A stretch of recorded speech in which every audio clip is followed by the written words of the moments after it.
নারায়ণগঞ্জে নজরুল চন্দন সহ ৭ জনকে অপহরণের পর খুনের ঘটনায় অভিযুক্ত কাউন্সিলর নূর হোসেনের বাড়িতে অভিযান চালিয়েছিল যৌথ বাহিনী। এ সময় সেখান থেকে ১২ জনকে আটকের পাশাপাশি একটি মাইক্রোবাসও জব্দ করা হয়। এদিকে নজরুলের স্বজনেরা দাবি করেছেন নূর হোসেন ঘোষণা দিয়েই হত্যাযজ্ঞ চালিয়েছিল।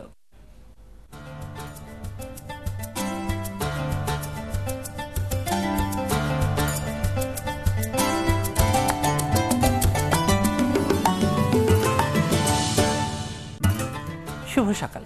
৭১-এর সকালে আপনাদের স্বাগত জানাচ্ছি আমি মাসুদা ভাটি। আশা করি সবাই ভালো আছেন। দর্শক, এই অনুষ্ঠানে আমরা প্রতিদিনের আলোচিত সংবাদ এবং নানান বিষয় নিয়ে কথা বলি এবং জানাই আপনাদের প্রয়োজনীয় কিছু তথ্য যা সারাদিন ধরে আপনাদের কাজে আসবে বলে আমরা মনে করি। আজকে আমাদের সঙ্গে স্টুডিওতে যোগ দিয়েছেন জনপ্রিয় সঙ্গীত শিল্পী তপন মাহমুদ। তপন মাহমুদ, আপনাকে স্বাগত ৭১ সকালে। আপনাকে ধন্যবাদ। আপনার সঙ্গে আমরা কথা বলবো, তবে তার আগে আমরা জেনে আসব সর্বশেষ সংবাদ শিরোনাম। দর্শক, আমরা কথা বলবো তপন মাহমুদের সঙ্গে, তবে শুরুতেই যেতে চাই নিউজ রুমে। সেখানে রয়েছেন শিল্পী মহলানবিশ, তিনি আমাদের জানাবেন সর্বশেষ সংবাদ। শিল্পী মহলানবিশ। ধন্যবাদ মাসুদা ভাট্টি আপনাকে। দর্শক, আমি নিউজ রুম থেকে শিল্পী মহলানবিশ। আজকের খবরগুলো কিছুর প্রধান শিরোনাম আপনাদেরকে আমি এখন জানিয়ে দেব। আমরা সবাই জানি যে নারায়ণগঞ্জের ৭ খুনের খবর এবং ৭ খুনের প্রধান আসামি নূরের বাড়িতে তল্লাশি চালানো হয়েছে এবং সেখান থেকে ১২ জনকে আটক করা হয়েছে, সাথে একটি গাড়িকেও জব্দ করা হয়েছে এবং আদালতে জবানবন্দি দিলেন ব্যবসায়ী সাইফুল। অপহরণের ঘটনায় এক দম্পতি সহ ৩ জনকে আটক করা হয়েছে। আর আজকে সকালে একটি আশার কথা আপনাদেরকে আমি শোনাতে পারি, সেটা হলো যে অপহরণ রোধে বিশেষ স্কোয়াড চালু করেছে ঢাকা মহানগর পুলিশ এবং ইতোমধ্যে তারা গতকাল শনিবার থেকে কাজ শুরু করেছে। ব্যর্থতা আড়াল করতে গুম খুনের ঘটনা দাবি বিএনপি। নাগরিকদের মানববন্ধনে পুলিশের বাধা। কালবৈশাখীতে পটুয়াখালীর গলাচিপা নদীতে যাত্রীবাহী লঞ্চ ডুবি হয়েছে এবং সেখান থেকে ৭ জনের লাশ উদ্ধার করেছে। এখনও নিখোঁজ রয়েছে অনেকেই। এই ছিল আমার কাছে আজকে সকালের সংবাদের কিছু শিরোনাম। এখন ফিরে যাচ্ছি ৭১ সকালে মাসুদা ভাটির কাছে। ধন্যবাদ শিল্পী মহলানবিশ। দর্শক, আমরা শিল্পী মহলানবিশের কাছ থেকে জানছিলাম সর্বশেষ সংবাদ শিরোনাম। পটুয়াখালীর গলাচিপায় ডুবে যাওয়া লঞ্চটি উদ্ধারের জন্য কাজ করছে নৌবাহিনীর উদ্ধারকারী জাহাজ হামজা। এ পর্যন্ত উদ্ধার হয়েছে ১১টি লাশ। শনিবার বেলা সোয়া ২টার দিকে গলাচিপার লঞ্চঘাট থেকে ১ কিলোমিটার দক্ষিণে এ ঘটনা ঘটে। স্থানীয়রা জানান, লঞ্চটি দুপুর 12:30টার দিকে গলাচিপা থেকে পটুয়াখালীর উদ্দেশ্যে ছেড়ে যায়। যাত্রাপথে প্রচণ্ড ঝড়ের কারণে লঞ্চটি নদীতে ডুবে যায়। উদ্ধার পাওয়া যাত্রীরা জানান, লঞ্চে ৬০ জনের মতো যাত্রী ছিল। লঞ্চ ডুবির পর স্থানীয় লোকজন ট্রলার ও নৌকো নিয়ে প্রাথমিকভাবে উদ্ধার কাজ করে। এই মুহূর্তে সেখানে আছেন সহকর্মী আহসানুল কবির রিপন। সর্বশেষ খবর জানতে তিনি আমাদের সঙ্গে যোগ দিচ্ছেন। রিপন, আপনি শুনতে পাচ্ছেন? জি মাসুদা। এই মুহূর্তে উদ্ধার তৎপরতা কোন অবস্থায় আছে? সকালে নৌবাহিনীর ১০ সদস্যের একটি টিম পুনরায় উদ্ধার কাজ শুরু করে এবং ইতিমধ্যে তারা আরো তিনটি মৃতদেহ উদ্ধার করেছে। এ নিয়ে মৃতের সংখ্যা দাঁড়িয়েছে ১১তে। আর আপনার এই ঘটনার তদন্তে নৌ পরিবহন মন্ত্রণালয় থেকে যুগ্ম অতিরিক্ত সচিব ডক্টর আলাউদ্দিনকে আহ্বায়ক করে একটি তদন্ত টিম গঠন করা হয়েছে। তারাও ঘটনাস্থলে আসার পথে রয়েছে। এছাড়া উদ্ধারকারী জাহাজ হামজা বরিশাল থেকে গতকাল সন্ধ্যায় যে হামজা রওনা দিয়েছে, সেটা রাতে ঝড়ের কবলে পড়ায় তাদের অগ্রযাত্রা কিছুটা ব্যাহত হয়। কিছুক্ষণ আগে ওই উদ্ধারকারী জাহাজকে টেনে আনা টাগবোট অগ্রগামীর যে মাস্টার জসিম, তার সাথে আমার কথা হয়েছে। তিনি আমাকে জানিয়েছেন যে তারা এখন দুর্গাপুরে আছে। ঘটনাস্থলে তারা কত সংখ্যক মানুষ ওখানে হতাহত হতে পারে বলে মানে বলা হচ্ছে, বা আপনি কিছু জানতে পেরেছেন এ ব্যাপারে? আমার সাথে কিছুক্ষণ আগে জেলা প্রশাসক মহোদয়ের কথা হয়েছে।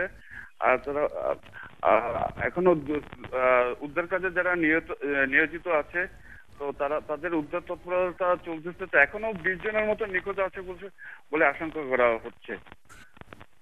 আপনি জীবিত কোনো যাত্রীর সঙ্গে কথা বলতে পেরেছেন? হ্যাঁ, আমি আনোয়ার মল্লিক নামে একজন বেঁচে যাওয়া যাত্রীর সাথে কথা বলেছি, যিনি ওই লঞ্চে ছিলেন।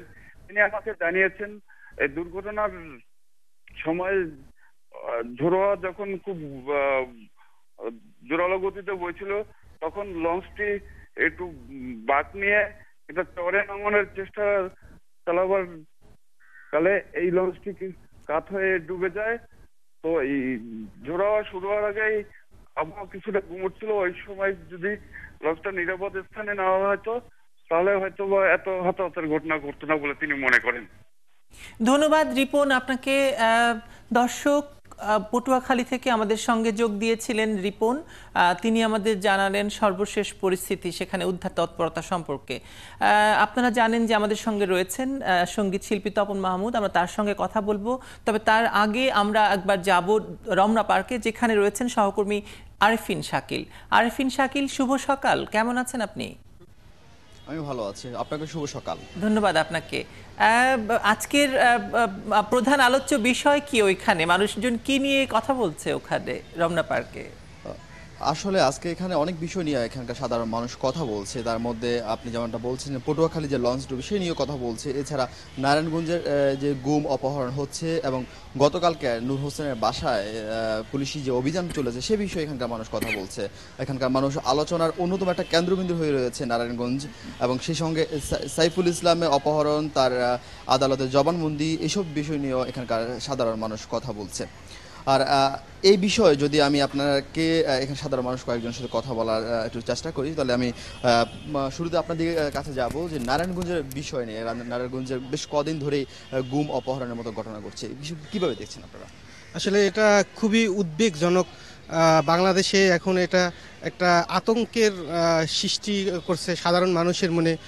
নারায়ণগঞ্জ তথা সারা বাংলাদেশে এটা একটা আতঙ্ক সৃষ্টি হয়েছে। ঘর থেকে বের হলে মনে হচ্ছে যে বাসায় আর যেতে পারবো কি না। গুম অপহরণ আতঙ্কে সারা বাংলাদেশের মানুষ আজকে খুবই উদ্বেগের ভিতরে আছে। আমার সরকারের উচিত আইন শৃঙ্খলা বাহিনীকে আরও কঠোরভাবে নির্দেশ দেওয়া, যাতে তবে আমার মনে হয় সরকার যে একটা পদক্ষেপ নিয়েছে যে মাইক্রোবাসের যে গ্লাস পরিবর্তন, এটা খুবই একটা সাফল্য আনতে পারে। কারণ মনে হচ্ছে বেশিরভাগ গুম, হত্যা, অপহরণ এই মাইক্রোবাসগুলোতেই হয়। অতএব মাইক্রোবাসের এই গ্লাসটা যদি চেঞ্জ করা হয়, তাহলে আমার মনে হয় যে অনেক অংশে এই গুম অপহরণ কমতে পারে। তারপরও সবচেয়ে যেটা বড় ব্যাপার হচ্ছে আইনশৃঙ্খলা বাহিনীকে আরও বেশি করে সচেষ্ট হতে হবে এই অপহরণের বিষয়ে।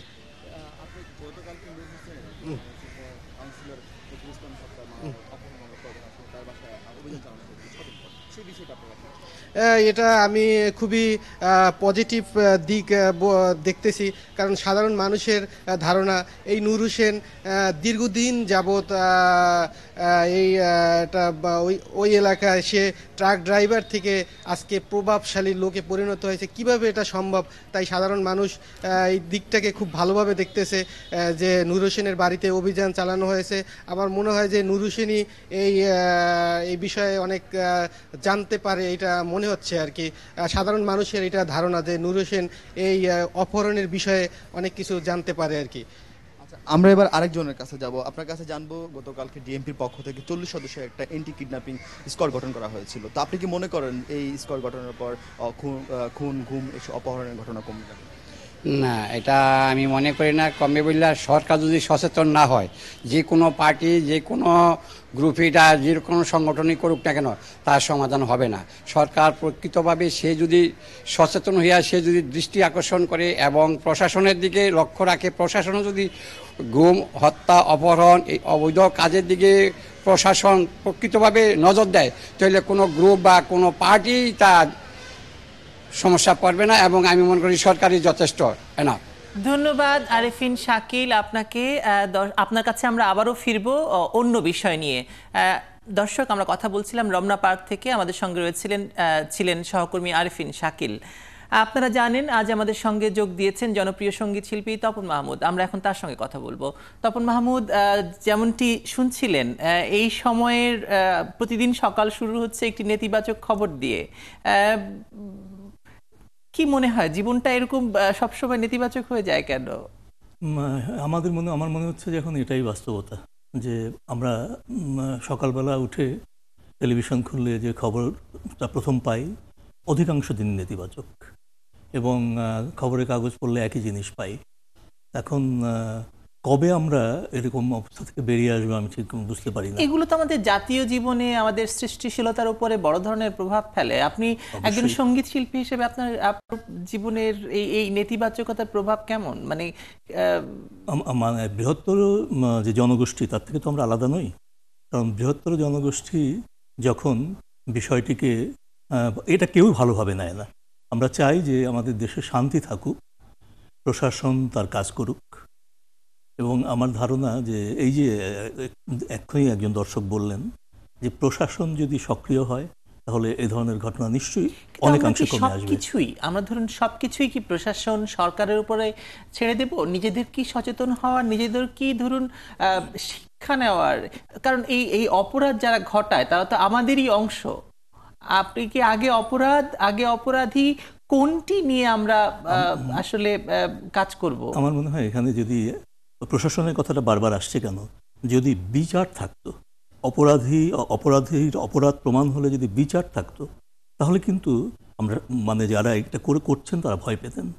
কিন্তু যখন আমি দেখছি যে আমি একটা অপরাধ করলে আমার বিচার হচ্ছে না, তখন আরেকজন কিন্তু এর থেকে শিক্ষা নেয় যে না, আমিও করতে পারি। কাজেই যদি আইনের শাসনটা ঠিকমতো চলে দেশে, তাহলে আমার মনে হয় এটা এমনিতেই কমে আসবে। আমরা একটু ভারী বিষয় থেকে বেরিয়ে আসি। স্বাধীন বাংলা বেতার কেন্দ্রের আপনি একজন শিল্পী। ধরুন সেই সময়টা নিয়ে অনেক রকমের বিতর্ক তৈরি হচ্ছে। ইতিহাসের নানা রকম ইতিহাস বদলানোর চেষ্টা হচ্ছে, সবকিছুই দেখতে পাচ্ছি আমরা। ধরুন একটি জাতির মানুষ চরিত্র গঠনে অথবা জাতির সামনে এগিয়ে যাওয়ার পথে ইতিহাসের এই বিকৃতি বা ইতিহাসকে নিয়ে এরকম খেলাধুলা নিশ্চয়ই স্বাস্থ্যকর নয়। কি মনে হয় আপনার? না, এটা তো আপনার আমাদের ইতিহাস বিকৃতি আজকে থেকে শুরু হয়নি, এটা অনেক আগের থেকে শুরু হয়েছে, এবং আমরা যেন ক্রমাগত পিছিয়ে যাচ্ছি। আমরা যেখানে সারা বিশ্ব এগিয়ে যাচ্ছে, আমরা মানে পিছন দিকে চলছি।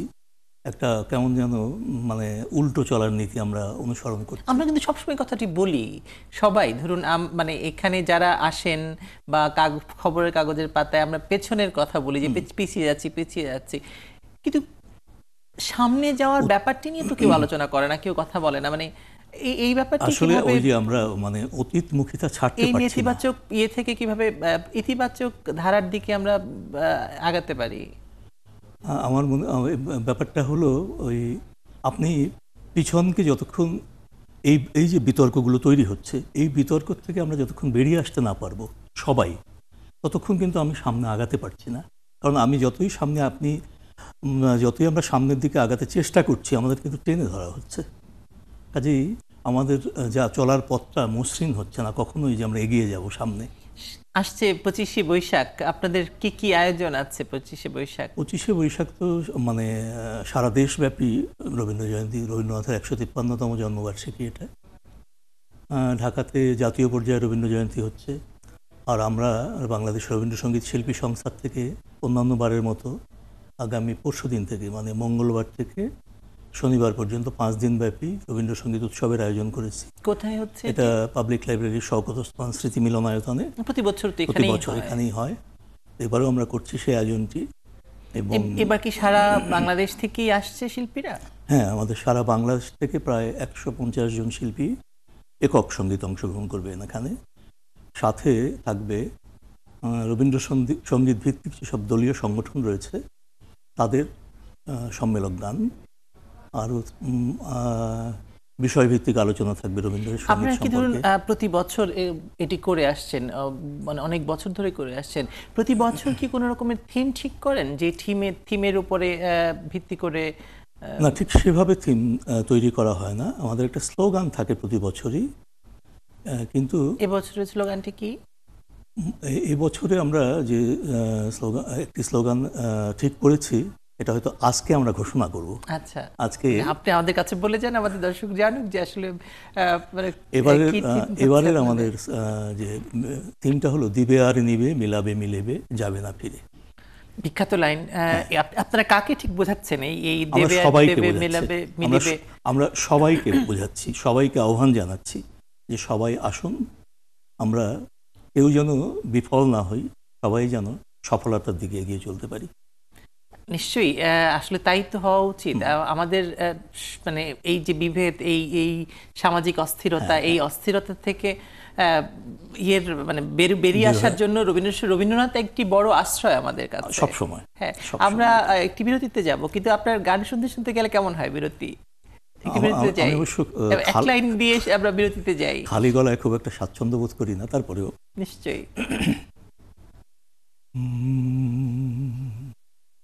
আমার হিয়ার মাঝে লুকিয়েছিলে, দেখতে আমি পাইনি তোমায়, দেখতে আমি পাইনি। বাহির পানে চোখ মেলেছি, বাহির পানে আমার হৃদয় পানে চাইনি, আমার হিয়ার মাঝে লুকিয়েছিলে। আবারও স্বাগত ৭১ সকালে। আপনারা জানেন যে আমাদের সঙ্গে রয়েছেন জনপ্রিয় সঙ্গীত শিল্পী তপন মাহমুদ। তার সঙ্গে আলোচনায় যাবার আগে চলুন জেনে আসা যাক গতকাল কে কোথায় কি বলেছেন।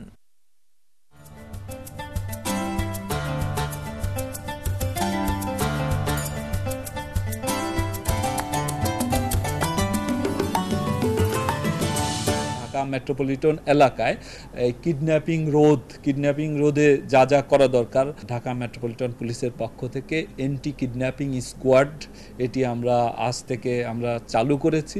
এন্টি কিডন্যাপিং স্কোয়াডের প্রধান হিসাবে এডিসি সানোয়ার সে দায়িত্ব পালন করবে, আর তার সাথে এসি নাজমুল এবং এসি জাহাঙ্গীর, এই দুইজনের সমন্বয়ে মোট 40 জনের একটা টিম কাজ করবে। আমি অপহরণ কিভাবে জানবো? আমার চোখ বাঁধা সবকিছু করা অবস্থায় আমি বলতে পারবো না ভাই। এসপি সাহেব অনেক করছে, সেটা হচ্ছে যে সেই ব্যাপারে কথা বলছে। ওনাদের তৎপরতার কারণে আল্লাহ আমাকে ফিরে আনছে, সেই কারণে এই জন্য আমি আরো নিজে উইলিংলি ভাবে ওনার সাথে কথা বলতে গেছি। আপনাদেরকে যে ব্রিফিংটা দিলাম ওইটাই, সেটা আমাকে কিভাবে নিল, কিভাবে কি করলো, কিভাবে এই জিনিসটা ওনার সামনে ব্যাখ্যা দিয়ে দিলাম। অনেক বড় সমস্যা কিন্তু বাংলাদেশে আছে, এখনো আছে, কিন্তু তাকে ছাপিয়ে দৃষ্টি মানুষের অন্যদিকে ধাবিত করার জন্য একটা সমস্যার উপর আরেকটা সমস্যা দিয়ে চাপা দিয়ে নতুন করে আরেকটা কিছু সৃষ্টি করতে যাচ্ছে তারা। শেখ হাসিনা, আপনি দেশের স্বরাষ্ট্রমন্ত্রীর দায়িত্বে আছেন। আমি জানি না আপনি স্বরাষ্ট্র মন্ত্রণালয় নিয়ে এত হেলাফেলা কেন করছেন। বাংলাদেশের মানুষের জীবন নিয়ে এমন হেলাফেলা করার অধিকার কারো নাই। এইরকম একটা কলাগাছ মার্কা লোককে স্বরাষ্ট্র প্রতিমন্ত্রীর দায়িত্ব দিয়ে রাখবেন আর দেশে খুন খারাপি হবে, আমরা নিরদর্শক থাকবো, সেটা কোনোদিন হবে না। গুম, হত্যা, অপহরণের দেশ বাংলাদেশ হতে পারে না, এটা আমরা হতে দিতে পারি না। এই জন্য এই গুম, হত্যা, অপহরণ এবং যতগুলি হয়েছে প্রত্যেকটার আমরা বিচার দাবি করি, এবং বিচার যদি সরকার না করে তাহলে সরকারের বিরুদ্ধেও আমরা আন্দোলন করে তুলব। কে অনুমতি দেয় নাই, এরপরে আমরা নিয়ম মেনে সরকারের কাছ থেকে, পুলিশের কাছ থেকে অনুমতি নিয়ে আগামী পরশুদিন এখানে আবার একটা আমরা মানববন্ধন করব। পরশুদিন আমরা এখানে আবার মানববন্ধন করব। তখন আমরা এই ধরনের কোনো আচরণের সম্মুখীন হব না। আমরা সরকারের শুভবুদ্ধির উদয় দেখতে চাই। আমরা দেখতে চাই যে এই দেশ গুম, হত্যা, অপহরণের দেশে পরিণত হচ্ছে না। Even if assuming he comes, so what? There is a constitution, there are courts, there is media, and there are liberal voices in the country which will fight against communalism. I have always known Bangladesh to be a liberal country. It is still. And mind it, India has a role in the liberation of your country. 1992, when Prime Minister Khaleda Zia was heading the government in Dhaka, then she was on an official visit to India, and in the bilateral document issued at the end of that visit, the issue of illegal immigrants from Bangladesh is mentioned. It is accepted by both sides. এটা আমি মনে করি একটা অত্যন্ত অগ্রহণযোগ্য বক্তব্য। আর দ্বিতীয় এর সঙ্গে যেটা আমি বলতে চাই সেটি হচ্ছে বাংলাদেশে কিন্তু অনেক ভারতীয় কাজ করছেন। জানা যায় প্রায় $1 বিলিয়ন মার্কিন ডলার যারা এখান থেকে পাঠিয়ে থাকেন দেশে।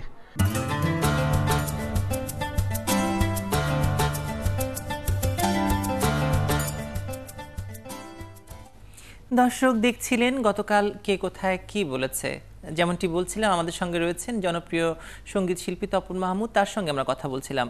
তপন মাহমুদ, আপনি বলেছেন মেলাবে মিলিবে ব্যাপারটি, দেবে আর নেবে মেলাবে মিলিবে, এটি আসলে রবি ঠাকুরের একটি বিখ্যাত লাইন। বিশেষ করে মানে এই ভারত ভূমি, ভারতবর্ষ যার মধ্যে বাংলাদেশও রয়েছে, এখানে নানা দেশ থেকে নানা ধর্ম, জাতি, বর্ণ এসে মিশেছে এবং তাদের সঙ্গে মিশেই একটি অভিন্ন ভারতবর্ষ সংস্কৃতি তৈরি হয়েছে।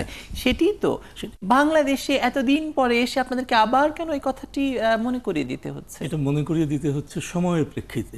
রবীন্দ্রনাথ এমন সব কথা বলে গিয়েছেন যেটা রবীন্দ্রনাথ এই কবিতাটি সম্ভবত আজ থেকে 100 বছরের বেশি সময় আগে লিখেছিলেন, কিন্তু অত্যন্ত প্রাসঙ্গিকভাবে আমরা এই বিষয়টিকে নির্বাচন করেছি। কারণ যে বিভেদ, উনি অনেকগুলো জাতির কথা বলেছেন, শক, হুন, পাঠান, না সেটা একটা প্রেক্ষিত। আমরা যদি সেটা আমাদের বাংলাদেশের প্রেক্ষিতে ধরে নিই যে আমরা মূলত এখানে বাঙালি জনগোষ্ঠী, তার মধ্যেই এত মত, এত পথ, মত পথ তো থাকবেই, মানুষ থাকলেই থাকবে, তারপরে একটা জাতীয় ঐক্যমত্য তো থাকতে হবে। আমরা সেই জিনিসটি বোঝাতে চেয়েছি যে এখানে কিছুটা ছাড়তে হবে, কিছুটা দিতে হবে, তাহলেই একটা ঐক্যমত্যে আমরা আসতে পারবো।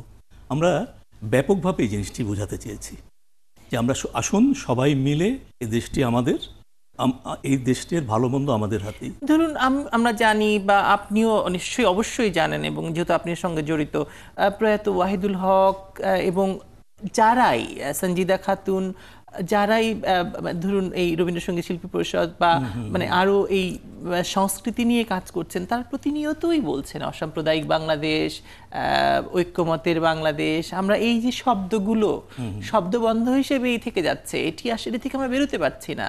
এখন মানে এক ধরনের মেজ, এক ধরনের ধরুন কি বলবেন আপনি, আপনারা যেখান থেকে আমরা একটা বৃত্তের মধ্যে ঘুরপাক খাচ্ছি। কারণ আমাদের চেতনায় এই যে দেশ বাংলাদেশ, আমরা সবাই মিলে বাংলাদেশের মানুষ, বাঙালি, এই জিনিসটা আমরা নিতে পারছি না বোধহয়। নিতে পারলে এই সমস্যাটা থাকতো না। কেন মনে হয় কেন পারছি না? এই যে আমরা ব্যক্তি স্বার্থ, দলীয় স্বার্থ, এটাকে এত বেশি করে দেখছি, যার ফলে ওই যে গণ্ডি, ওই যেমন বললাম যে একটা বৃত্তের মধ্যে আবদ্ধ থাকলে আমি কিন্তু অন্ধ থাকি। তখন আমাকে একটি বৃত্তের মধ্যে আপনি ছেড়ে দিলে আমার কিন্তু সমস্ত জগৎটা ওই বৃত্তের মধ্যেই থাকবে, একটি ঘরের মধ্যেই। তখন যে এত সামনে এত, রবীন্দ্রনাথ যেমন বলেছেন যে আপন হতে বাহির হয়ে বাইরে দ্বারা বুকের মাঝে বিশ্ব লোকের পাবি সারা, তো আমরা সেই আপন থেকে বেরিয়ে আসতে পারছি না। রবীন্দ্রনাথের বিশ্বলোক তো আসলে গোটা পৃথিবী। আমরা খুব ক্ষুদ্র করে রবীন্দ্রনাথকে যদিও ধরি, এখানে আমরা কথা ধরে নিচ্ছি যে রবীন্দ্রনাথ যেটা বলেছেন সেটা বিশ্ব। রবীন্দ্রনাথ কি বলেছেন যে ভুবন জোড়া আসনখানি হৃদয় মাঝে আমার বিছাওয়ানি। তো তিনি এটা সারা বিশ্বকে তার হৃদয়ে নিতে চেয়েছেন, কিন্তু আমরা শুধু বাংলাদেশের প্রেক্ষিতটা নিয়ে কথা বলি। আমরা রবীন্দ্রনাথের বিশ্বে, মানে এই রবীন্দ্রনাথ যে বিশ্বের কথা বলেছেন, যে ভুবনের কথা বলেছেন, সেই ভুবনে যাব, কিন্তু তার আগে দেখব আজকের কিছু পত্রিকা। দর্শক, আমরা কথা বলছিলাম বিশিষ্ট সঙ্গীত শিল্পী তপন মাহমুদের সঙ্গে রবীন্দ্রনাথের বিশ্ব নিয়ে, কিন্তু আজকে তার আগে দেখে নেব প্রধান প্রধান পত্রিকার শিরোনাম এবং আলোচিত কিছু সংবাদ। আমাদের কাছে প্রথমেই রয়েছে দৈনিক প্রথম আলো, যার শিরোনাম হচ্ছে ক্রেস্টে 16 আনাই মিছে, মুক্তিযুদ্ধের সম্মাননা। একটি ছোট খবর, কিন্তু একটি অপমানজনক খবর। জননিরাপত্তা ভেঙে পড়েছে, যারা কালকে নাগরিক সমাজের অনেকেই গিয়ে দাঁড়িয়েছিলেন এর প্রতিবাদে। নারায়ণগঞ্জবাসী মুক্তি চায়, এটি হচ্ছে সেলিনা হায়াত আইভি, নারায়ণগঞ্জের মেয়র, তার একটি সাক্ষাৎকার।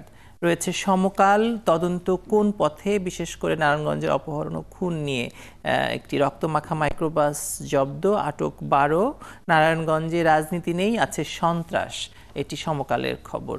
রয়েছে কালের কণ্ঠ, অপহরণ থামাতে চাই সমন্বিত উদ্যোগ, প্রয়োজন সরকারের সদিচ্ছা, বিশেষ সেল, কঠোর শাস্তি, যে কথাটি জনগণও বলছে। খালেদা জিয়াও যোগ দেবেন আজকে বিএনপির গণ অনশন, এটি একটি সংবাদ হচ্ছে কালের কণ্ঠ। রয়েছে ইত্তেফাক, প্রেমের ফাঁদ পেতে অপহরণ করা হয় সাইফুলকে, যাকে গতকাল উদ্ধার করা হয়েছে, তিনি এসব কথা বলেছেন। বেআইনি অভিযানের কারণে গুম নিয়ে বিভ্রান্তি, এটি আরেকটি খবর। নূর হোসেনের বাড়িতে অবশেষে অভিযান চালিয়েছে পুলিশ।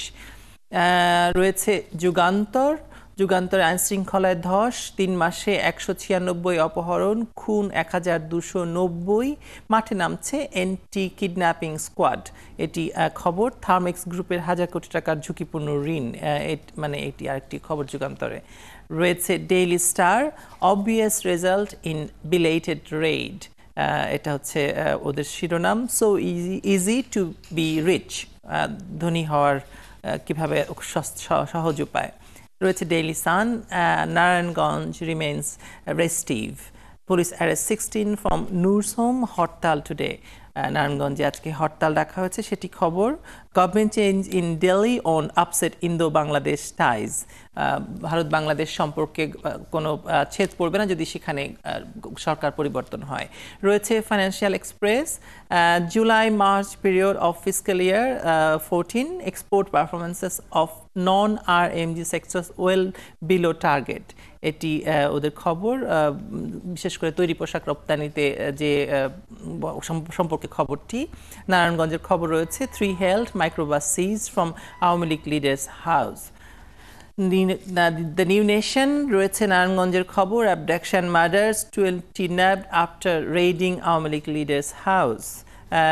তারপরে আরেকটি খবর রয়েছে 2 dozen abduction in a week, এক সপ্তাহে 2 ডজন অ্যাবডাকশন মানে অপহরণ কথা রয়েছে।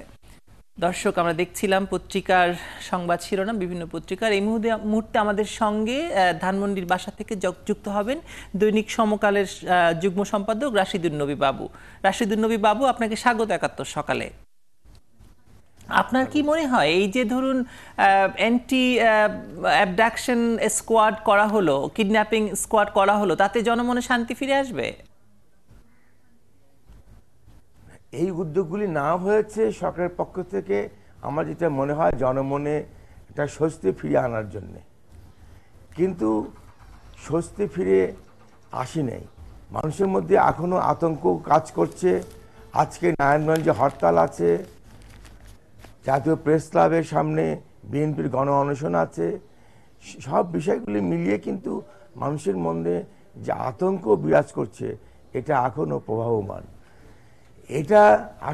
এটা যদি বন্ধ করা না, এটা তখনই স্থমিত হবে যখন অপহরণ খুন বন্ধ হবে।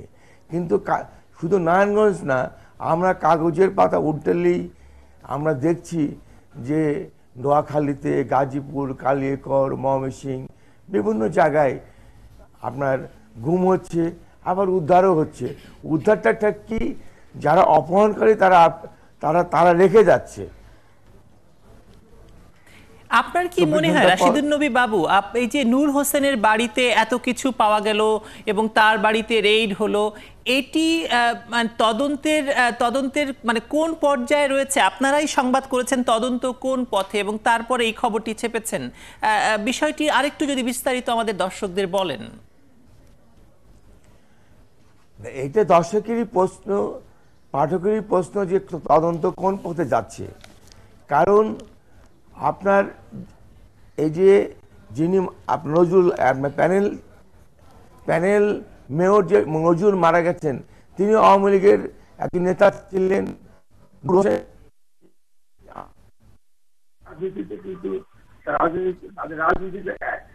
কিন্তু আধিপত্য বিস্তার এবং নিজেদের প্রভাব প্রলয় তৈরির ক্ষেত্রে তারা দিনকে মেরুতে। আজকে গতকালকে নূর হোসেনের বাড়িতে যে অভিযান হয়েছে, যে অভিযানও কিন্তু আমার কাছে মনে হয়েছে জনগণকে হরতালের আগে জনগণকে সে স্বস্তি দেওয়া যে যে পুলিশ টেক অ্যাকশন, এটা বোঝানোর জন্য করা হয়েছে। আমি কেন বলবো এই কথা, যে যখন আপনার অপহরণ হয়, অপহরণ হওয়ার পরপরই নজরুলের স্ত্রী স্বরাষ্ট্র প্রতিমন্ত্রীর কাছে বলেছে যে তারা কাকে সন্দেহ করছে যে তাকে তারা তার স্বামীকে অপহরণ করতে পারে। আবার যখন হত্যাকাণ্ড হয় তারপরে আপনার রাশিদুন নবী বাবু, আমরা একটু প্রসঙ্গ পরিবর্তন করি। আপনি জানেন যে গতকাল ঢাকায় একটি স্থানীয় একটি হোটেলে একটি গোলটেবিল বৈঠক হয়েছে ভারত বাংলাদেশ সম্পর্ক নিয়ে। বিশেষ করে ভারতের সরকার পরিবর্তন হলে দুদেশের সম্পর্কের কোনো পরিবর্তন হবে না, এই ধরনের কথাই সেখান থেকে বেরিয়ে এসছে। আপনি কি মনে করেন এটিই কি সত্য যে ওখানে সরকার পরিবর্তন হলে দুদেশের সম্পর্কের কোনো পরিবর্তন হবে না? সাধারণত ভারতের নির্বাচনে সরকার পরিবর্তন হলেও ভারতের পররাষ্ট্র নীতির সেরকম কোনো বড় ধরনের কোনো পরিবর্তন হয় না। দৃষ্টিভঙ্গির কিন্তু যে পরিবর্তনটা হয় সেটা হলো দৃষ্টিভঙ্গির পরিবর্তন হয়। এখানেও এই ক্ষেত্রেও তাই হবে। বিশেষজ্ঞরা যে আশা বা যে প্রেডিকশন করেছেন সেটা হলো যে বাংলাদেশের সঙ্গে যে কূটনৈতিক সম্পর্ক যে পর্যায়ে আছে সেই পর্যায়ে কোনো পরিবর্তন হবে না, তারা সেটা জোর গলায় বলেছে। তার মানে কি আমরা আবারও পাবো না অনেক কিছু যা পাওয়ার কথা ছিল? বিশেষ করে তিস্তা চুক্তির মতো একটি মানে গুরুত্বপূর্ণ ইস্যু আমরা পেতে যাচ্ছি না আগামী 5 বছরেও? হ্যাঁ, আপনি খুবই ইম্পর্টেন্ট কথা বলেছেন যে না, তিস্তা চুক্তি, তিস্তার পানি পাওয়া এটা ছিল কিন্তু ভারতের পররাষ্ট্র যারা কেন্দ্রীয় সরকার ছিল তারা দিতে চেয়েছিল। এটা রাজ্য সরকার মুখ্যমন্ত্রী মমতা ব্যানার্জি তার আঞ্চলিক রাজনীতি করতে যে এই পানিটা দেয় নেই। এইটা আগামীতে যদি মোদী সরকার ক্ষমতায় আসে তাহলে তারাও কিন্তু একই সমস্যায় একই বাধার মুখে পড়বে। সুতরাং এটা যদি করতে হয়, এটা কেন্দ্রকে তার একক ক্ষমতা এবং আপনার সমস্ত কিছু উপেক্ষা করেই করতে হবে। এই কারণে যে সম্পর্ক বাংলাদেশের সঙ্গে আমাদের ইন্ডিয়ার যে সম্পর্ক, এই সম্পর্কটা একটা সমতাক্তিতে হওয়া উচিত। ধন্যবাদ রাশিদুন নবী বাবু। দর্শক, আমরা কথা বলছিলাম দৈনিক সমকালের যুগ্ম সম্পাদক রাশিদুন নবী বাবুর সঙ্গে। তিনি যুক্ত হয়েছিলেন তার ধানমন্ডির বাসা থেকে। আপনারা জানেন যে আমাদের সঙ্গে রয়েছেন বিশিষ্ট সঙ্গীত শিল্পী তপন মাহমুদ, আমরা তার সঙ্গে কথা বলছি। তপন মাহমুদ, স্বাধীন বাংলা বেতার কেন্দ্রের আপনার কিছু স্মৃতি যদি আমাদের সঙ্গে শেয়ার করেন। স্বাধীন বাংলা বেতার কেন্দ্রের স্মৃতি তো অনেক, খুব কম কথায় আমি বলি। আমি স্বাধীন বাংলা বেতার কেন্দ্র, কিন্তু আমি যখন শুরু হয় স্বাধীন বাংলা বেতার কেন্দ্র, আমি বরিশালে ছিলাম, আমার দেশের বাড়ি বরিশাল, গ্রামে ছিলাম পালিয়ে। সেখান থেকে স্বাধীন বাংলা বেতার কেন্দ্র প্রথম শুনি। যেহেতু তার আগেই আমি রেডিও টেলিভিশনের সাথে যুক্ত ছিলাম, আমার খুব স্বভাবতই সবারইতে সেটা হয় যে আমি কেন ওখানে নেই। যাই হোক, কিছুদিন পরে আমি জুলাই মাসের দিকে কলকাতা গেলাম। গিয়ে স্বাধীন বাংলা বেতার কেন্দ্রের ঠিকানা জোগাড় করে গেলাম। গিয়ে দেখি যে সেখানে সব শিল্পী। রবীন্দ্রসঙ্গীতের তালিম কোথায় হয়েছিল? আমার তালিম হয়েছে মূলত আমি যখন এসএসসি পাশ করেছি তারপরে বরিশালে আমার শিক্ষক ছিলেন প্রয়াত নারায়ণ সাহা, ওনার কাছে মাস 3। তারপরে আমি এসে ঢাকায় মিউজিক কলেজে ভর্তি হই। সেখানে আমার শিক্ষক ছিলেন প্রয়াত ফজল নিজামী, এবং মুক্তিযুদ্ধকালে কলকাতায় আমি কয়েক মাস সুযোগ পেয়েছিলাম প্রয়াত অরবিন্দ বিশ্বাসের কাছে শিখতে। এই হলো মানে মোটামুটি শেখা। আমি যখন আপনার স্বাধীন বাংলা বেতার কেন্দ্রে গিয়ে যোগ দিলাম, সে সময় রবীন্দ্রসঙ্গীতের কোনো শিল্পী ওখানে যাননি, পুরনো রেকর্ড বাজানো হতো। আমাকে যখন প্রথম দেখলেন, সমর দাস ছিলেন, আমাকে প্রথম উনি দেখলেন, এই তো পেয়ে গিয়েছি একটা, মানে রবীন্দ্রসঙ্গীতের একজন পাওয়া গেছে। তাই আপনাকে পেয়ে গেছি এখানে, ভালো লাগছে কথা বলতে, এবং বিশেষ করে স্বাধীন বাংলা বেতার কেন্দ্রের। আমরা একটি বিরতিতে যাবো, কিন্তু বিরতিতে যেতে চাই আবারও গান শুনতে শুনতে, আপনার আরেক লাইন গান হয়ে যায়। আমার কাছে মনে হয়েছে যে আমাদের যে অবস্থা সমস্ত মানে মানুষের বাংলাদেশের, সেখানে সবাই কিন্তু সৃষ্টিকর্তার কাছে প্রার্থনা করছেন যে এর থেকে আমাদের মুক্ত করো। আমিও সেরকমই রবীন্দ্রনাথের একটি গানের দুটো লাইন শোনাই। নিশ্চয়ই। এই করেছো ভালো নিঠুর হে, নিঠুর হে, এই করেছো ভালো, এমনি করে হৃদয়ে মোর তীব্র দহন জালো, নিঠুর হে, নিঠুর হে, এই করেছো ভালো। আছেন ৭১-এ, চলছে ৭১ সকাল। আপনারা জানেন যে আমরা কথা বলছি বিশিষ্ট সঙ্গীত শিল্পী তপন মাহমুদের সঙ্গে। তার সঙ্গে আবারও কথা বলবো, তবে তার আগে যেতে চাই রমনা পার্কে। সেখানে রয়েছেন সহকর্মী আরেফিন শাকিল। আরেফিন শাকিল, আপনার সঙ্গে তখন কথা বলছিলাম বিশেষ করে গুম এবং এইসব বিষয় নিয়ে। রয়েছে শুরু হয়েছে, ধরুন বর্ষাকাল শুরু হবে, ঝড়ের মৌসুম শুরু হয়েছে এবং চারদিকে বিশেষ করে এই সময়েই ঢাকা বরিশাল রুটে বা নৌপথে নানা রকম দুর্ঘটনা ঘটে থাকে। মানুষের মধ্যে এই ধরনের সচেতনতা কাজ করছে কিনা এই বিষয়টি নিয়ে কখন কাউকে প্রশ্ন করেছিলেন কি আপনি? আসলে এই বিষয় নিয়ে আমি কথা বলার চেষ্টা করেছি এখানকার যারা এসছেন সকালবেলার রমনা উদ্যানে। তারা এই প্রতি বছরে যে লঞ্চ ডুবা হচ্ছে, লঞ্চ ডুবছে, হাজার হাজার মানুষ মারা যাচ্ছে, এই বিষয়ে তারা উদ্বেগ প্রকাশ করেছেন। তারা মর্মাহত, তারা এখানে সমবেদনা জানিয়েছেন। এই বিষয়ে সরকার এবং জনগণকে এবং যে কর্তৃপক্ষকে, নৌ কর্তৃপক্ষকে আর সচেতন হওয়ার জন্য তারা আহ্বান জানিয়েছে। আমরা এখন কথা বলারও চেষ্টা করব সেই বিষয়ে। গতকালকে পটুয়াখালীতে একটা লঞ্চ ডুবেছে, জানেন না? আমরা এই বিষয়ে কথা বলার চেষ্টা করব।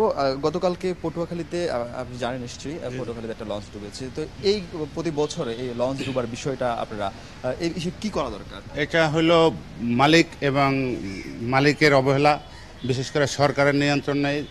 যখন বন্যা হয়েছে, আমি শুনেছি গতকালকে যখন পটুয়াখালী লঞ্চ ডুবেছে, লঞ্চের যাত্রীরা বারবার বলছে লঞ্চ ছেড়েন না, তারপরে ছেড়ে চলে আসছে।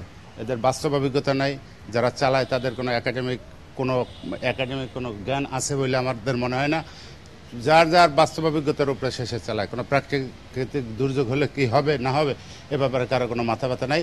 বিশেষ করে সরকার এই লঞ্চ ডুবি বলেন বা এ ধরনের কার্যক্রমে সম্পূর্ণ উদাসীন আমাদের কাছে মনে হয়। আপনার কি মনে হয় এই ধরনের ঘটনা রোধ করার জন্য একটু উত্তরণের সরকার এই ধরনের ঘটনা জনসচেতনা, যাত্রী সচেতনতা এবং মালিকদের প্রতি সরকারের যদি কঠোর একটা থাকে, যে কঠোর বাইন্ডিংস থাকে, তাহলে এই ধরনের ঘটনা ঘটবে না। আমাদের দেশে দেখা যায় যে নৌ পরিবহন মন্ত্রণালয়ে কি চলছে আপনাদের জানেন, লুটপাট, তারপরে এই শ্রমিকদের, এই যে নৌ পরিবহন মন্ত্রী মহোদয় কি করেছে, যে এই যে যারা শ্রমিক আছে, যারা বাস শ্রমিক তাদের ব্যাপারে, হেল্পাররা যে গাড়ি চালিয়ে অ্যাক্সিডেন্ট করতেছে, হেল্পারদের ব্যাপারে সরাসরি সে পক্ষ অবলম্বন করতেছে। এবং এখানে সরকার এরকম নির্লজ্জভাবে কিছু কাজ করতেছে, যা মোটেও সমীচীন না। এই ধরনের যদি গাড়ি চালক সৃষ্টি হয়, তাহলে এরকম লঞ্চ ডুবি হবে, মানুষ মরে যাবে, গাড়ি অ্যাক্সিডেন্ট হবে, এটা অহরহ ঘটবে। ধন্যবাদ আরেফিন শাকিল। দর্শক, আমরা কথা বলছিলাম রমনা পার্কে সহকর্মী আরেফিন শাকিলের সঙ্গে এবং আপনারা শুনছিলেন কয়েকজন সকালবেলা রমনা পার্কে হাঁটতে আসা কয়েকজন মানুষ ক্ষুব্ধ এবং তারা আসলে সব কিছুর জন্যই সরকারকে দায়ী করছে। এটি আসলে একটি ভয়াবহ ফেনোমেনা বা প্রপঞ্চ। আমরা এখন যাব আমাদের নিউজ রুমে। বিশেষ করে আজকে সপ্তাহের প্রথম দিন, সপ্তাহের একটি নতুন কর্মদিবস শুরু হচ্ছে এবং রয়েছে নানা রকম সংবাদ এবং জানতে চাইব সেখানে পলাশ আহসান রয়েছেন, নিউজ এডিটর। তিনি আমাদের জানাবেন আজকে ৭১-এ কি কি অ্যাসাইনমেন্ট রয়েছে সারাদিন ধরে। পলাশ আহসান। ধন্যবাদ মাসুদা ভাটি। আমি আজকের দিনের অন্যান্য অ্যাসাইনমেন্টে যাব, তার আগে এই মুহূর্তের কিছু খবর আপনাকে জানিয়ে দিচ্ছি। আপনি জানেন যে পটুয়াখালীতে যে লঞ্চ দুর্ঘটনাটি ঘটেছে সেখানে উদ্ধার কাজ চলছে এবং ৫ সদস্যের একটি তদন্ত কমিটি গঠন হয়েছে সকালে। এছাড়া নারায়ণগঞ্জে হরতাল শুরু করেছে, আইনজীবীরা হরতাল করছেন। ময়মনসিংহে আপনি জানেন যে একটা আন্দোলন চলছিল ময়মনসিংহে, সেখানে আজ থেকে আন্দোলনরত শিক্ষার্থীরা ক্লাসে যোগ দিয়েছে। এছাড়া আন্তর্জাতিক একটি প্রসঙ্গ জানিয়ে দিই আপনাকে যে আফগানিস্তানের ভূমিধসে যে উদ্ধার অভিযান সেটি সমাপ্ত ঘোষণা করেছে, বাধ্য হয়েছে সমাপ্ত ঘোষণা করতে সে দেশের সরকার। এ পর্যন্ত ২৫০০ মানুষের মৃত্যুর খবর তারা নিশ্চিত করেছে। এছাড়া আমি আজকের অ্যাসাইনমেন্টে চলে যাচ্ছি, সেখানে আমাদের বাজেট নিয়ে আলোচনা রয়েছে একটি সিপিডিতে। এখানে ব্র্যাক ইনে একটি বাজেট সেখানে অনুষ্ঠিত হবে। এছাড়া এই মুহূর্তে যে লঞ্চ দুর্ঘটনাটি ঘটছে, উদ্ধার অভিযান চলছে, ঠিক সেই মুহূর্তে নৌ নিরাপত্তা সপ্তাহ শুরু হচ্ছে ঢাকায়। এখানে হচ্ছে সকালে কিছুক্ষণের মধ্যেই শাহবাগ জাতীয় জাদুঘর থেকে শোভাযাত্রা বের হবে একটি, এবং পরে আলোচনা সভা হবে, সেখানে থাকবেন নৌ পরিবহন মন্ত্রী। নারায়ণগঞ্জে হরতাল চলছে আপনি জানেন। এছাড়া বিএনপির যে আজকে গণ অনশন কর্মসূচি আছে সারা দেশে, যে হত্যা সন্ত্রাসের বিরুদ্ধে, সেখানে ঢাকার কর্মসূচিটি হবে প্রেস ক্লাবে। এছাড়া তাদের দলীয় কার্যালয়ে কর্মসূচি আছে, দলীয় সভানেত্রী সেই কর্মসূচিতে যোগ দেবেন দুপুরের পর কোনো এক সময়। এছাড়া কৃষি গবেষণা কাউন্সিলে উৎপাদন বৃদ্ধিতে আধুনিক প্রযুক্তির ব্যবহার শীর্ষক কর্মশালার উদ্বোধন করবেন কৃষিমন্ত্রী। এছাড়া কলেজ অফ ফিজিশিয়ান অ্যান্ড সার্জনসের সমাবর্তন অনুষ্ঠানে থাকবেন প্রধানমন্ত্রী। এটি অনুষ্ঠিত হবে 10:30। ধন্যবাদ পলাশা হাসান। দর্শক, আমরা জানছিলাম পলাশা হাসানের কাছ থেকে আজকে সারাদিন ধরে ৭১-এর পর্দায় কি কি সংবাদ থাকছে। আপনারা যেমনটি জানেন যে আমাদের সঙ্গে রয়েছে সঙ্গীত শিল্পী তপন মাহমুদ, তার সঙ্গে কথা বলছিলাম রবীন্দ্রনাথের বিশ্ব নিয়ে। রবীন্দ্রনাথের বিশ্ব সম্পর্কে, মানে ভুবন সম্পর্কে, যে ভুবন রবীন্দ্রনাথ আমাদেরকে দেখানোর চেষ্টা করেন, সেই ভুবন নিয়ে যদি আমাকে আরেকটু বলেন। একটি অনেকেই বলবেন যে এটি কবি সাহিত্যিকদের ভুবন, আমার তো মনে হয় এটি আরো বেশি বাস্তব ভুবন। এখানে রাজনীতি রয়েছে, অর্থনীতি রয়েছে, সবকিছুই রয়েছে। রবীন্দ্রনাথ আমাদের জীবনের আমরা যে অভিজ্ঞতাগুলো এখনো আমরা যে অভিজ্ঞতাগুলো আমাদের সামনে আসছে, প্রায় সবটাই তিনি বলে গিয়েছেন। কিছু কিছু অল্প অল্প করে হলেও, কোথাও বেশি কোথাও কম। তিনি কিন্তু কেবলমাত্র সাহিত্য বা সঙ্গীত বা সংস্কৃতি নিয়ে কথা বলেননি। অনেকে এই জিনিসটা হয়তো এখন ইদানিং জানতে শুরু করেছেন যে রবীন্দ্রনাথ কৃষি ব্যাংক নিয়ে কথা বলেছেন, রবীন্দ্রনাথ সমবায় নিয়ে কথা বলেছেন, মাইক্রোক্রেডিট নিয়ে কথা বলেছেন, ক্ষুদ্র ঋণ নিয়ে কথা বলেছেন, কাজ করেছেন, শুরুও করেছিলেন এই ক্ষুদ্র ঋণের ব্যাপারটি। তো সেক্ষেত্রে রবীন্দ্রনাথ আমাদের জীবন ধারণের, সাধারণ মানুষের জীবন ধারণের প্রতিটি ক্ষেত্রেই কথা বলেছেন। আর রবীন্দ্রনাথ জমিদার ছিলেন, অনেকে বলেন যে বিলাসী জীবনযাপন করতেন। রবীন্দ্রনাথ খুবই, আমরা যদি রবীন্দ্র রচনাবলীগুলো পড়ি, সেখানে শেষের দিকে ওনার খরচের একটি হিসাব দেওয়া আছে, যে প্রতিদিন প্রাত্যহিক খরচ, সেখানে ওনার জন্য কত বরাদ্দ থাকতো। মানে ওনার যে 1 আনা বা 2 আনা এখান থেকে এখানে যেতে এই গাড়ি খরচ হয়েছে, সেটাও ওখানে লেখা আছে। তাতেই বোঝা যায় বিলাসী জীবনযাপনে উনি খুব একটা অভ্যস্ত ছিলেন না। আর জমিদারের সাথে প্রজার যে সম্পর্ক, সেই প্রসঙ্গে আমি ছোট্ট একটি উদাহরণ দিই। রবীন্দ্রনাথ শিলাইদহের কাছারি বাড়ি থেকে পালকিতে যাচ্ছিলেন ওনার জমিদারি দেখার জন্য। সে সময় ওই চাষ করছিলেন এক চাষি মাঠে, তো উনি হঠাৎ হাত তুলে, বাবু দাঁড়া। রবীন্দ্রনাথ কিন্তু দাঁড়িয়ে গিয়েছেন, এবং সেই চাষি ওনার কাছে দৌড়ে এসে একটা, তখন কাঁচা টাকার ব্যবহার হতো, যেটা আমাদের দেশে এখনো পাওয়া যায়, কয়েন, 1 টাকার কয়েন। সেই 1 টাকার একটি কয়েন রবীন্দ্রনাথকে দিল সেই চাষি। তারপর রবীন্দ্রনাথ বলল যে, এটা আমাকে দিচ্ছিস কেন, তুমি নিয়ে যাও, তোমার ছেলে মেয়েদের এটা থেকে কিছু কিনে খেতে দিও। চাষি বললেন যে কথাটি, যে নে বাবু রাখ, আমরা না দিলে তোরা পাবি কোথায়।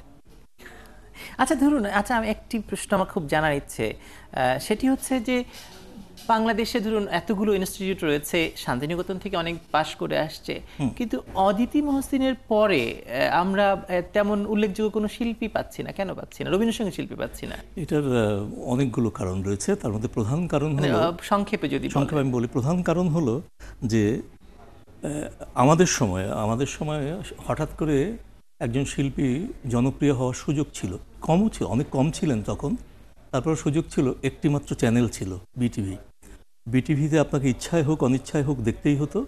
এবং বিটিভিতে যদি একজন প্রতিভাবান শিল্পী আসতেন, কয়েকবার দেখলেই কিন্তু সবাই চিনে যেতেন। কিন্তু এখন এতগুলো চ্যানেল, সেখানে আর প্রতিযোগিতাও এত বেশি এখন। আমরা যখন শুরু করি গান তখন ধরেন 30-40 জন শিল্পী আমরা ছিলাম, এখন সেখানে সম্ভবত 30-40 হাজার হয়ে যাবেন। কাজেই অনেক প্রতিযোগিতা। ধন্যবাদ আপনাকে, অশেষ ধন্যবাদ। আমরা আশা করছি অনেক শিল্পী পাওয়া যাবে। আমরা বিদায় নেব, কিন্তু বিদায় নেওয়ার আগেও বিদায় নেব আপনার গান শুনতে শুনতেই। দর্শক, আপনাদের কাছে বিদায় চাই আগে। এই ছিল ৭১ সকাল। জানতে চাই আপনার কথাও, যোগ দিন ৭১ ফেসবুকে। আজকে ৭১ সকাল শেষ করব আমাদের অতিথি তপন মাহমুদের কণ্ঠে একটি গান শুনতে শুনতে। তপন মাহমুদ। আমার হৃদয় তোমার আপন হাতের দোলে দোলাও দোলাও দোলাও আমার হৃদয়। কে আমারে কি যে বলে ভোলাও ভোলাও ভোলাও আমার হৃদয়। তোমার আপন হাতের দোলে দোলাও দোলাও দোলাও